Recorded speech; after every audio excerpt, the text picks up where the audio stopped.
కూటమి ప్రభుత్వం గెలిచింది అని అనడానికి ముఖ్య కారణం ఫామ్ 20 అంటే కదండి. నిజం.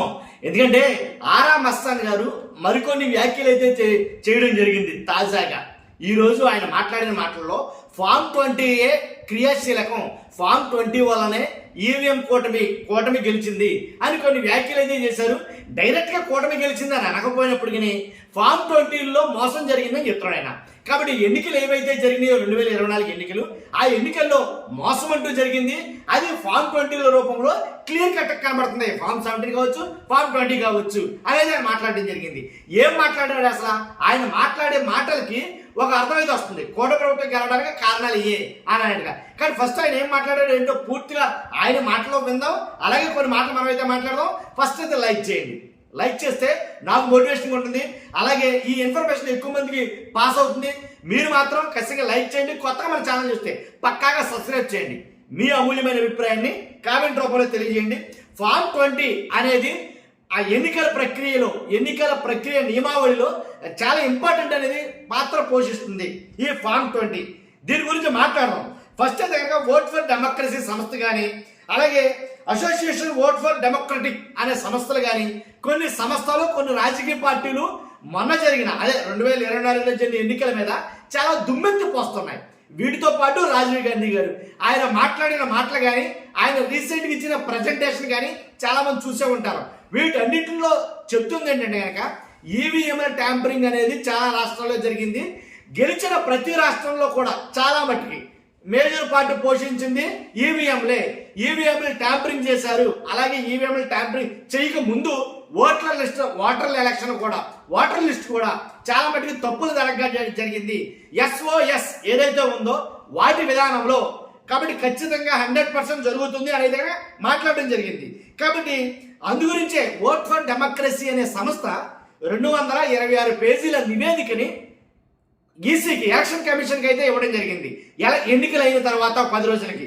కాబట్టి వారి లెక్కల ప్రకారంగా, అంటే ఓట్ ఫర్ డెమోక్రసీ సంస్థ ఇచ్చిన నివేదిక 226 పేజీల్లో ఉన్నది ఏంటంటే వారి లెక్కల నివేదిక ప్రకారంగా 12.54%, 12.54% దాన్ని బట్టి ఓట్లు ఏదైతే 12.54% ఓట్లు ఉన్నాయో ఏపీలో పోలైన ఓట్ల కంటే కౌంట్ చేసిన ఓట్లు ఎక్కువయ్యాయి అనేది వాళ్ళు చెప్తున్నమాట.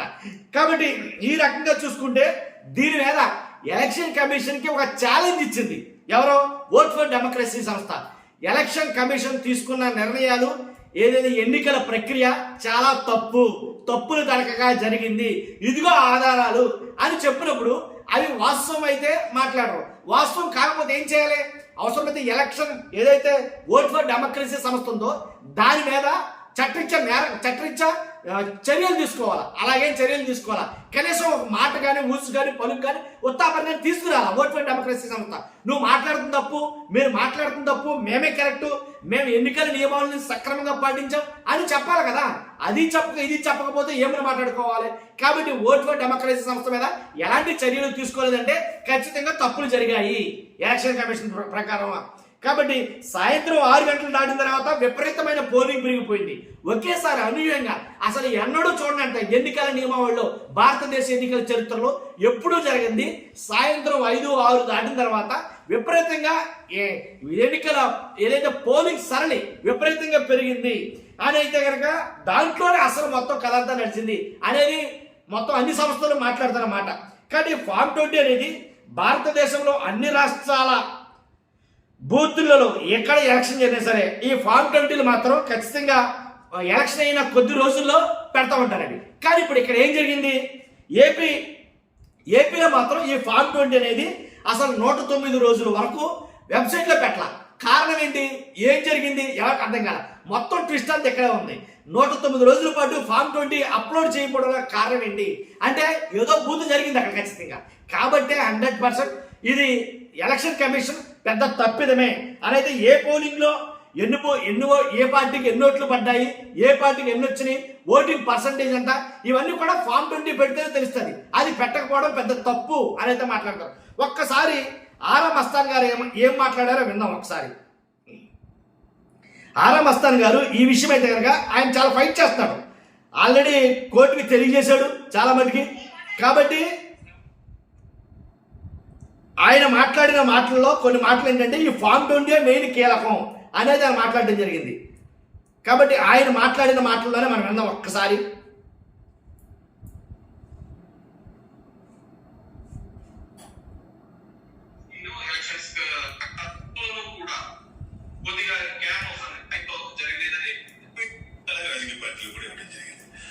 వారి లెక్క ప్రకారం 12.54% ఓట్లు ఆంధ్రప్రదేశ్ లో పోల్డ్ ఓట్స్ కంటే కౌంటెడ్ ఓట్స్ ఎక్కువ ఉన్నాయి అని చెప్పి చెప్పడం జరిగింది.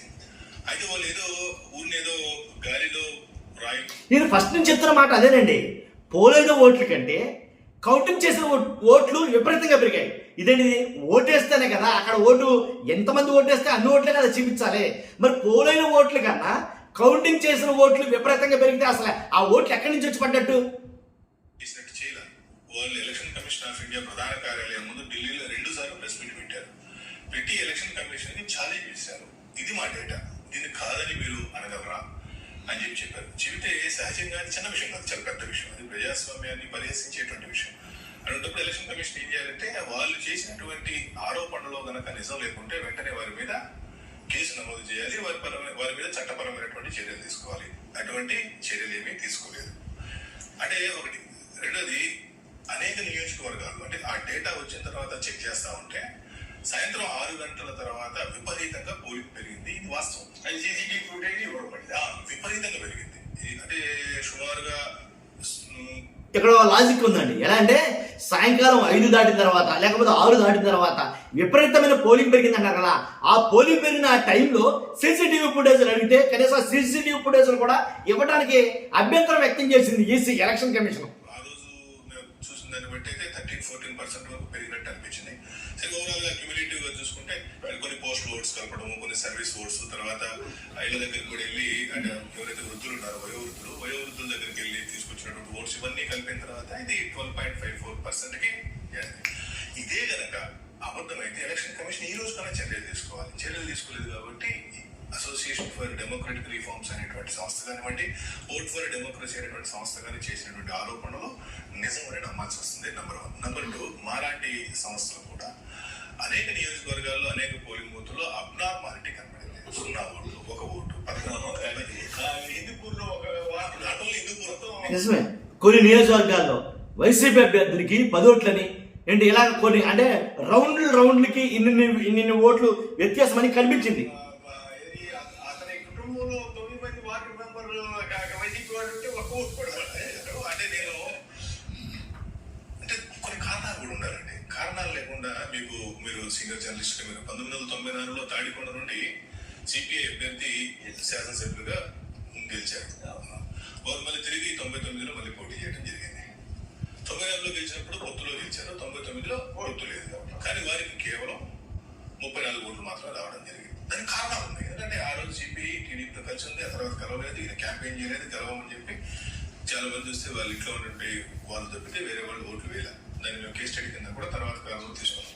ఇక్కడ వచ్చినప్పటికీ ఆంధ్రప్రదేశ్ లో 2 కూటములు, ఒకటి వైఎస్ఆర్సీపీ కూటమి అంటే ఒకే పార్టీ, అటువైపు అన్ని పార్టీలు తెలిసిన ఒక కూటమి, ఇంకా వేరే పార్టీకి ఓట్లు వెళ్ళేటువంటి అవకాశం లేదు. ఇటువంటి 2 కూటమిలో ఉన్నప్పుడు 1 ఓటు, 9 ఓట్లు, 7 ఓట్లు, 11 ఓట్లు, ఇది అంటే వినడానికి కూడా మీ సర్వీస్ జనరల్ గా అన్ని 99% కరెక్ట్ గా వచ్చింది. కానీ ఊహించారు అసలు ఈ పరిణామం? ఊహించలేదండి. అంటే మీరు ఎక్స్పెక్ట్ చేయలేదు ఇట్లా ఏమంటారు మ్యానిపులేషన్ జరుగుతాయి కానీ ఇట్లా ఈవీఎం ఎఫెక్ట్ ఒకటి, 2 ఈ ఓటర్ల జాబితాల్లో జరిగే మతలబు ఇవన్నీ మీరు ఊహించలేకపోయారా? అంటే జరుగుతాయని తెలుసు కానీ నేను ఊహించలేను కదా. అంటే మీకేమి సమాచారం లేదు దానికి సంబంధించి? వాళ్ళ సమాచారం ఉన్నా కూడా నేను ఇప్పుడు కెమెరాల ముందు వాటి విషయాలు నేను ప్రస్తావించే స్థితిలో లేను. సరే, పక్కన పెడదాం. ఇప్పుడు ఫామ్ 20 అండి. ఫామ్ 20 గురించి అనేక సార్లు ఎలక్షన్ కమిషన్ కి లేఖ రాయడం జరిగింది. అనేక మంది తెలిసినటువంటి రాజకీయ నాయకులతో కూడా లేఖలు రాయించడం జరిగింది. భారతదేశంలో ఉన్న అన్ని రాష్ట్రాల యొక్క ఫామ్ 20 పెట్టి కేవలం ఆంధ్రప్రదేశ్ సంబంధించినటువంటి ఫామ్ 20 ఏ బూత్ లో ఎన్ని ఓట్లు వచ్చేసి ఫామ్ 20 అంటే కౌంటెడ్ ఓట్స్, ఏ పోలింగ్ బూత్ లో ఎన్ని ఓట్లు వచ్చినాయి తెలిపేటువంటి పత్రం. ఆ అఫీషియల్ ఆ పేపర్ వస్తే గానీ, ఆ ఫామ్ వస్తే గానీ ఎవరైనా సరే అనుమానాలని కోర్టుకి దృష్టికి తీసుకెళ్ళడం సాధ్యం కాదు. 109 రోజులు వారు దాన్ని పబ్లిక్ మెమరీలో పెట్టలేదు. ఇది చాలా పెద్ద విషయం. అది బ్యాటరీ ఛార్జింగ్ ఒకటి అడుగుతుంటే కూడా దానికి సమాధానం అంటే బ్యాటరీ ఛార్జింగ్ ఇప్పుడు ఏమైంది సార్, బ్యాటరీ ఛార్జింగ్ అనేటప్పుడు మీరు నేను టెక్నికల్ పర్సన్స్ గారు దానికి ఏదో వాళ్ళు కారణాలు చెప్పవచ్చు, కానీ ఇదైతే కారణాలు చెప్పలేదు కదా. అదే రోజు రాత్రికి మీరు అప్లోడ్ చేయవలసినటువంటి ఫామ్ 20ని ఇన్ని రోజుల పాటు ఎందుకు మీరు ఆపారు అనేటువంటిది చెప్పాలి కదా. మెయిన్ ఫామ్ 20 అండి.